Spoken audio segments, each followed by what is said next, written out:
The first proposals we made to the Public Arts Commission was signage along Tom Hunter Road. One thing that we noted was that there were 2 bus stops. We would see people sitting on the curb, just leaning up against a sign or an old box waiting for a bus. I remember a lot of times walking to that bus stop would be very hard, trudging through tall grass and broken concrete. The community needed bus shelters. So then it became, what can we do so that there was some connectivity between the community and Tom Hunter Station on North Tryon Street? I think we both kind of agreed, having the shelters be aligned with some of those designs from the train station. It was a good integration to kind of bring it together, to kind of see this story that's happening. And those silhouettes were originally inspired by a workshop with an after-school program at Hidden Valley Elementary School, where I first met Unique.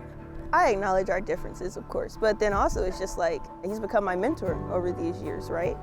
My style has changed so much, growing more into digital art and seeing how I can take stories from people around me, even my own stories, and using that in future commissions. The number one thing I want to include with that is community engagement. So they feel as if they're being heard and not someone just taking their story and running with it. Crucial to the entire project was finding a more intimate voice. Unique did interviews with various community members to talk about what Hidden Valley meant to them. Being a resident here, we have a shared understanding just because of where we live and what we see or just things that we're interested in. Me and Tom really wanted to look into the community story, but also invite them into the design process. Because of the light rail bringing more people here, it's changing the nature of North Tryon. There's something good about that, but also Hidden Valley's a little leery of gentrification. Many of them who are homeowners, it's been their childhood home and they don't want to sell it. Being able to hear while they're fighting for their community and seeing how strong it's gotten over the years, that was really an encouragement. There's something very important and stable